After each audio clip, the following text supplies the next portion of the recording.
Hi all, welcome to my channel. இன்றைக்கி வீடியோவில் நான் டெய்லி குக் பண்ணுறதுக்கு சில ப்ரிப்ரேஷன் ஒர்க்கு ஃப்ரீ டைம் கிடைக்கும் போது பண்ணி வைப்பேன். நான் என்னெல்லாம் ரெடி பண்ணுறேன், அது எப்படி ரெடி பண்ணேங்கிறத டீட்டெயில்டாக எக்ஸ்பிளைன் பண்ணியிருக்கேன். வீடியோவை ஃபுல்லாக பாருங்கள். ஃபஸ்ட்டு வந்து பீனட்ஸு, நிலக்கடலை. இது வந்து எனக்கு ராவாகவே கிடச்சிது. ஸோ அதை வந்து ஒரு கடாயில் நல்லா ஃப்ரை பண்ணிவிட்டு அதை நல்லா ட்ரை பண்ணி ஹீட் நல்லா ஆயிடுச்சுன்னா இந்த மாதிரி மேலே வந்து ப்ரௌன் கலரில் அந்த தோல் ஆகிடும். இதை வந்து நல்லா வறுத்து இதை வெயிலில் காய வச்சுட்டு அந்த தோலை உரித்து ஸ்டோர் பண்ணிப்பேன். இல்லைன்னா அப்படியே கூட ஸ்டோர் பண்ணி வச்சுக்கலாம். நமக்கு டக்குன்னு ஒரு சட்னி பண்ணுறோம் இல்லை வேறு எதுக்காவது இந்த பீனட்ஸ் தேவைப்பட்டுச்சுன்னா அப்போ எடுத்து நம்ம வறுத்துட்ருக்க தேவையில்லை. இந்த மாதிரி ஒரு ஏர்டைட் கண்டெய்னரில் போட்டு ஸ்டோர் பண்ணிட்டோன்னா வந்து குக் பண்ணுறதுக்கு நல்லாவே ஈஸியாக இருக்கும். நெக்ஸ்ட்டு வந்து இந்த பயிறு வகைகள்லாம், அதாவது இந்த பருப்பு இதெல்லாம் யூஸ் பண்ணுறோம்ல, இந்த பச்சை பயிறு தான் அடிக்கடி பூச்சி பிடிச்சிருது. ஸோ இதை வந்து இந்த மாதிரி ஒரு கடாயில் நல்லா ஹீட் பண்ணி வறுத்து எடுத்து வச்சுக்கிட்டோன்னா அதிகமாக பூச்சியும் பிடிக்காது. அண்ட் இதே மாதிரி இதை வந்து வறுத்து நம்ம குழம்பு வைக்கும்போது தான் டேஸ்ட்டும் நல்லாயிருக்கும். ஸோ வறுத்துட்டு இதை வந்து லைட்டாக அந்த ஹீட் போகிற வரைக்கும் அந்த சூடு ஆயிற வரைக்கும் ஆற வச்சுட்டு இதை ஒரு ஏர்டைட் கண்டெய்னர்லேயே ஸ்டோர் பண்ணி வச்சுப்பேன். நெக்ஸ்ட் வந்து சுக்கு, அதாவது இஞ்சி வந்து நல்லா ட்ரை பண்ணி இப்படி கடையிலேயே வந்து சுக்குன்னு சொல்லி கேட்டால் இந்த மாதிரி கொடுப்பாங்க. எனக்கு வந்து டீயில் இஞ்சி தட்டி போட்டு குடித்தா ரொம்ப பிடிக்கும். ஸோ ராவாக அடிக்கடி டக்குன்னு டீ வைக்கும் போது இஞ்சி இல்லைன்னா இந்த மாதிரி சுக்கில் வந்து நல்லா பொடி மாதிரி ரெடி பண்ணி வச்சுக்கிட்டோன்னா அதை அப்படியே எடுத்து போட்டுக்கலாம். இது அப்போதைக்கு வந்து நம்ம தட்டிகிட்டு இருக்க தேவையில்லை. அதே மாதிரி இது எனி டைம் ஒரு பாக்ஸில் வந்து ஸ்டோர் பண்ணி வச்சுட்டோன்னா நமக்கு டீ வைக்கும் போது ஈஸியாக இருக்கும். இது நான் ரசத்துக்குமே இதை யூஸ் பண்ணுவேன். இந்த டைம் தான் நான் இப்படி ட்ரையாக வாங்கி ரெடி பண்ணியிருக்கேன். இதுக்கு முன்னாடி நான் பச்சையாக தான் இஞ்சி தட்டி போடுவேன். இப்போ எனக்கு சுக்கு வந்து ஈஸியாக கடையிலே கிடச்சிது. ஸோ இந்த மாதிரி ரெடி பண்ணி வச்சுக்கிட்டோன்னா டீ வைக்கும் போது நல்லா ஈஸியாக இருக்கும். ஸோ அதனால் அதை வந்து மேலே இருக்க தோலை வந்து நல்லா உரிச்சிட்டு இதில் வந்து மேலே அந்த பச்சை இஞ்சியில் இருக்க மாதிரியே தோல் இருந்துச்சு. அதுவும் நல்லா ட்ரையாக காஞ்சிருக்கும். அதை வந்து ஃபஸ்ட்டு கத்தி வச்சு சுரண்டிட்டு அதுக்கப்புறம் கடாயில் நல்லா ஹீட் பண்ணி எடுத்து வச்சுக்கிட்டேன். இதையும் ஆற வச்சுட்டு அதுக்கப்புறம் அதை பவுடர் பண்ணிக்கணும். நெக்ஸ்ட் வந்து வரமிளகாய், ரெட் சில்லி. இது வந்து எதுக்காகனா பாப்பாவுக்கு நான் இப்போ தான் ஃபுட்டில் வந்து கொஞ்சம் கொஞ்சமாக காரம் ஓரளவுக்கு சாப்பிட்றா. ஸோ அதை ஒரு மிளகாய் வந்து அப்படியே கட் பண்ணி போடும்போது கொஞ்சம் காரம் அதிகமாக இருக்க மாதிரி தெரியுது. அதனால இப்படி வறுத்துட்டு இதை வந்து சில்லி ஃப்ளேக்ஸ் மாதிரி குட்டி குட்டியாக ஒரு கிரைண்டரில் வந்து மிக்சியில் வந்து பல்ஸ் பண்ணி எடுத்துட்டோன்னா தேவையானப்போ அப்படியே ஸ்ப்ரிங்கிள் பண்ணி போட்டுக்கலாங்கிறதுக்காக இதை மிளகாயும் நல்லா வறுத்து எடுத்து வச்சுக்கிட்டேன். நெக்ஸ்ட்டு வந்து ஜீரகம், மிளகு இது ரெண்டுமே தனித்தனியாக பவுடர் பண்ணி வச்சுப்பேன். இதுவும் வந்து டக்குன்னு ஒரு ரசம் வைக்கும் போது பவுடராக அப்படியே ஆட் பண்ணிக்கலாம். பாப்பாவுக்கு எந்த ஃபுட் செய்கிறதுனாலும் இது ரெண்டுமே நான் ஆட் பண்ணுவேன். டேஸ்ட்டும் நல்லாயிருக்கும். ஸோ இந்த பவுடர் எனி டைம் எங்கள் வீட்டில் இருக்கும். அதனால் வந்து ஜீரகம் தனியாக, மிளகு தனியாக, தனித்தனியாக பவுடர் பண்ணி வச்சுக்கிட்டேன். அடுத்து இந்த ட்ரை கோகனட், தேங்காய் வந்து நல்லா வறண்டு போய் இருந்துச்சுன்னா இந்த மாதிரி கண்டிஷனில் இருக்கும். இதனுடைய டேஸ்ட் வந்து சூப்பராக இருக்கும். தனியாக அந்த தேங்காய் சில்லு சாப்பிட்டாலே அவ்வளோ டேஸ்ட்டாக இருக்கும். இது எதுக்காகனா நான் வந்து எப்படி மந்த்லி ஒன்ஸ் வந்து வீட்டில் வந்து நட்ஸ்லாம் நல்லா காலியாகிற டைமில் கொஞ்சம் கொஞ்சம் மீதி இருக்கும் எல்லா நட்ஸும் போட்டு ஒரு லட்டு மாதிரி ரெடி பண்ணுவேன். அது டேஸ்ட் சூப்பராக இருக்கும். அதுக்கு வந்து இந்த ட்ரை கோகனட் இருந்தால் தான் இன்னுமே டேஸ்ட்டாகவும் இருக்கும். ஸோ இந்த டைம் கொஞ்சம் ட்ரை கோகனட்டும் கிடச்சிது. அதனால் அதை வந்து சுரண்டி எடுத்துகிட்டு காய் சுரண்டுறது நல்லா சுரண்டி எடுத்துகிட்டு இதையும் நல்லா ட்ரையாக வறுத்து ஒரு பாக்ஸில் ஸ்டோர் பண்ணிட்டேன்னா ஆற வச்சுட்டு ஸ்டோர் பண்ணிட்டேன்னா அந்த லட்டு செய்யும் போது இது அது கூட ஆட் பண்ணிப்பேன். அதுக்கு ஃபஸ்ட்டு இந்த மாதிரி தேங்காவை வந்து நல்லா கிரேட் பண்ணி எடுத்துக்கிட்டு இதை வந்து ஒரு கடாயை ஹீட் பண்ணி அதில் போட்டு நல்லா வறுத்துட்டே இருக்கணும். அதில் இருக்க அந்த தேங்காயில் கொஞ்சம் கொஞ்சம் ஈரப்பதம் இருக்கும். அதில் போகிற வரைக்கும் நல்லா ட்ரையாக வறுத்துட்டே இருந்தோம்னா நம்ம வறுக்கும் போதே அதுலேருந்து ஒரு தேங்காவோட மணம் வரும். அப்புறம் அதுலேருந்து நம்ம நல்லா வறுத்துட்டோம்னா அதுலேருந்து ஒரு சவுண்ட் கூட வரும். நம்ம வணக்கும் போது அது நல்லா ட்ரையான மாதிரி ஒரு சவுண்ட் கூட வரும்.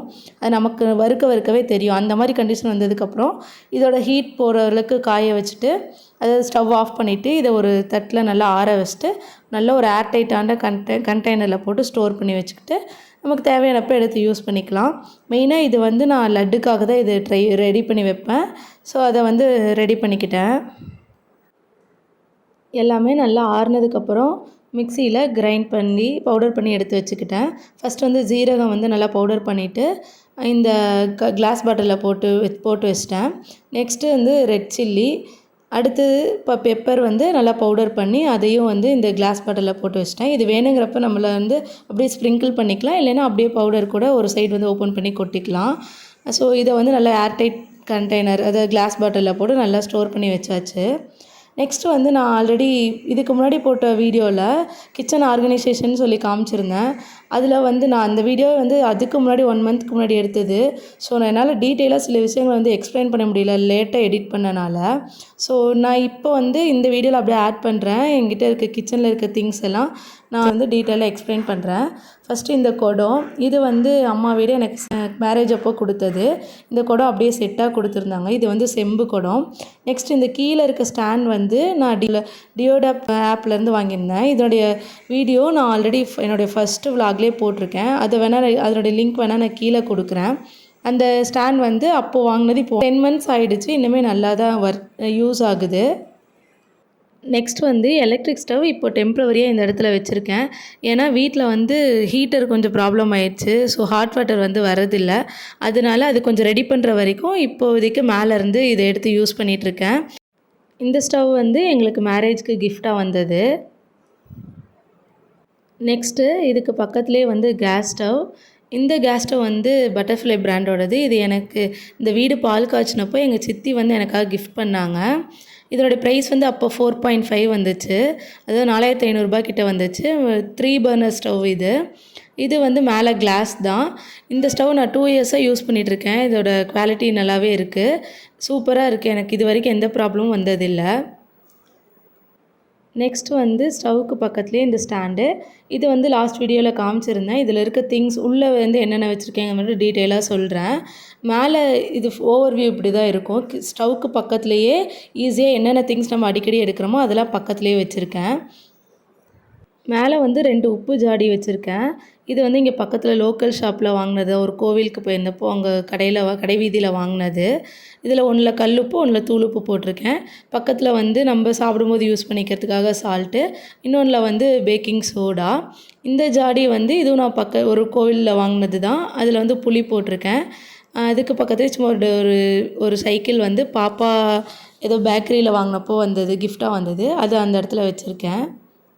அப்படியே கீழே ரேக்கில் வந்து இந்த ட்ரே வந்து நான் ரிலையன்ஸ் மாலில் வாங்கினது. இது கூட இன்னொரு காம்போ ஒரு சின்ன ட்ரேவும் வந்துருந்துச்சு. அதை வந்து நான் இப்போ கொஞ்சம் மாற்றி வச்சதில் இந்த ஸ்பைஸ் பாக்ஸஸ்லாம் தூக்கி இதில் வச்சுட்டேன். பாட்டில் வந்து எல்லாமே இது வந்து பிளாஸ்டிக் தான். இதுவும் டியோடாப்பில் வாங்கினது தான். இதோட லிங்க் இருந்தால் நான் கீழே அட்டாச் பண்ணுறேன் டிஸ்கிரிப்ஷனில். நெக்ஸ்ட் இந்த கிளாஸ் பாட்டில் வந்து நான் லாஸ்ட் வீடியோவில் காமிச்சேன், மீஷோவில் வாங்கினது தான். லாஸ்ட் வீடியோவோட லிங்க் வந்து நான் கீழே டிஸ்கிரிப்ஷனில் அட்டாச் பண்ணுறேன் பாருங்கள். இந்த குட்டி குட்டி பாட்டில் எல்லாமே நம்ம டெய்லி யூஸ் பண்ணுற எல்லா திங்ஸு கடுகு, சீரகம், கடலைப்பருப்பு இது எல்லாமே வச்சுருக்கேன். இப்போ நான் புதுசாக அரைச்ச பவுடர் பண்ண ஜீரக பவுடர் அண்ட் வந்து பெப்பர் இதெல்லாமே அதில் போட்டு வச்சிட்டேன். பக்கத்தில் சும்மா ஒரு டெக்கரேட்டிவ் ஐட்டம் மாதிரி அந்த பாட்டில் ஒன்று இது வீட்டில் இருந்துச்சு, அதை வச்சுட்டேன். நெக்ஸ்ட் அதுக்கு பக்கத்துலேயே ஒரு சின்னதாக ஒரு ட்ரே மாதிரி வச்சு அதில் வந்து ஆயில் பாட்டில் வச்சுருக்கேன். இந்த ஸ்டாண்டுக்கு பக்கத்தில் இருக்க செல்ஃப்லேயே நம்ம டெய்லி யூஸ் பண்ணுற நைஃபு, அப்புறம் சிசர், லைட்டர் இதெல்லாமே அதில் போட்டு வச்சுருக்கேன். நான் இன்னொரு காம்போ சொன்னேன்ல அந்த ட்ரே வந்து இது தான். இதில் இந்த ஆயில் ப்ரஷ் பண்ணுற மாதிரி இருக்கிறதும் அப்புறம் இந்த கீ போட்டு வைக்கிற இந்த 2 டப்பாவும் இதில் வச்சுருக்கேன். இது 2மே மீஷோவில் வாங்கினது தான். 2ம் காம்போவாக வாங்கியிருந்தேன். பக்கத்துலேயே வந்து நான் டிமார்ட்டில் வாங்கினேன் இந்த பாட்டில் எல்லாமே வச்சுருக்கேன். இதில் வந்து டீ தூள், சுகர் அண்ட் ப்ரௌன் சுகர் இது எல்லாமே போட்டு வச்சுப்பேன். அது இப்போ கொஞ்சம் காலி ஆயிடுச்சு. மேலே அப்படியே வந்தோன்னா இதில் இருக்க எல்லாமே வந்து ஷாப்ஸியில் வாங்கினது தான். இதோடைய லிங்க்கும் நான் கீழே அட்டாச் பண்ணுறேன். அதுக்கு மேலே அப்படியே இந்த கண்டெய்னர் வந்து மீஷோவில் வாங்கினது. இது வந்து 4 பார்ட்டிஷன் இருக்குல்ல அந்த மாதிரி. இதுக்குள்ளே வந்து 4 பார்ட்டிஷன் மாதிரி பிரித்து வச்சுருப்பாங்க. நம்ம வேணும்னா அதுக்கு தனித்தனியாகவும் கேப் இருக்குது. ஃபுல்லாக அப்படியே ஓப்பனும் பண்ணிக்கலாம். இந்த தனித்தனியாக இருக்க கேப் அப்படியே ஓப்பன் பண்ணிவிட்டு அதில் இருக்க திங்ஸ் அப்படியே நம்ம கொட்டிக்கலாம். இது வந்து நல்லாவே டைட்டாக இருக்குது. ஏர் டைட் மாதிரி நல்லா ஸ்ட்ராங்காகவே இருக்குது. இதோட பிளாஸ்டிக் குவாலிட்டியும் சூப்பராக இருக்குது. இது வந்து அரௌண்ட் 200க்குள்ளே தான் இருந்துச்சு. பட் இப்போ 1 இயராக யூஸ் பண்ணிகிட்ருக்கேன். குவாலிட்டி சூப்பராகவே இருக்குது. அதுக்கு பக்கத்தில் இருக்க இந்த 3மே காம்போவாக அப்படியே டிமார்ட்டில் வாங்கினது 99 ருபீஸ்க்கு வாங்கியிருந்தேன். இதுவுமே 1 இயர் ஆயிடுச்சு வாங்கி. இன்னுமே வந்து குவாலிட்டி சூப்பராக இருக்குது. அதுக்கு பக்கத்தில் இருக்க இந்த பிங்க் கலர் பாக்ஸ் அதாவது இந்த கண்டெய்னர் எல்லாமே காம்போவாக அப்படியே 6 பேக் அப்படியே 99 ருபீஸ்க்கோ என்னமோ டிமார்ட்டில் வாங்கியிருந்தேன். 99 129 அவ்வளோதான் இருக்கும். இதுக்கு மேலே இருக்க இந்த பேஸ்கெட் வந்து டியோடாப்பில் வாங்கியிருந்தது. இதுவுமே அந்த வீடியோவில் இருக்குது. இதோட லிங்க் கிடைச்சாலும் நான் கீழே அட்டாச் பண்ணுறேன். பட் இது இப்போ ஸ்டாக் இருக்கா இல்லையான்னு தெரியல. இதை வந்து நான் கோவிலுக்கு கொண்டு போகிறதுக்காக தான் வாங்கியிருந்தேன். பட் இப்போ வந்து நான் இதை மசாலா பாக்கெட்லாம் மீதியான மசாலா பாக்கெட்லாம் போட்டு வைக்கிறதுக்காக யூஸ் பண்ணிகிட்ருக்கேன். இந்த ப்ராடக்ட்ஸோட லிங்க்ஸ் எல்லாமே கிடச்சதுன்னா நான் டிஸ்கிரிப்ஷனில் ஆட் பண்ணுறேன். இதுக்கு முன்னாடி போட்டிருந்த பழைய வீடியோவோட ரிவ்யூ வீடியோவோட லிங்க்கும் நான் டிஸ்கிரிப்ஷனில் ஆட் பண்ணுறேன். உங்களுக்கு தேவைப்பட்டுச்சுன்னா செக் பண்ணி பாருங்கள். இதுதான் நான் வந்து உங்கள்கிட்ட லாஸ்ட் வீடியோவில் எக்ஸ்பிளைன் பண்ணணும்னு நினச்சேன். பட் அது மிஸ் ஆகிருச்சு. ஸோ அதனால் இந்த வீடியோவில் ஆட் பண்ணிட்டேன். அப்படியே இந்த செல்ஃப்க்கு பக்கத்தில் வந்து ஒரு அட்ஹெசிவ் டேப் போட்டு இந்த இடுக்கியும் இதில் வந்து மாட்டி வச்சுட்டேன். இதுவுமே நம்ம டெய்லி யூஸ் பண்ணுறது தான். அவ்வளோதான், இந்த வீடியோவை இதோட எண்ட் பண்ணிக்கிறேன். உங்களுக்கு இந்த வீடியோ பிடிச்சிருக்குன்னு நினைக்கிறேன். நெக்ஸ்ட் ஒரு இன்ட்ரெஸ்டிங்கான வீடியோவில் பார்க்கலாம். Until then, stay tuned. Bye. Thanks for watching.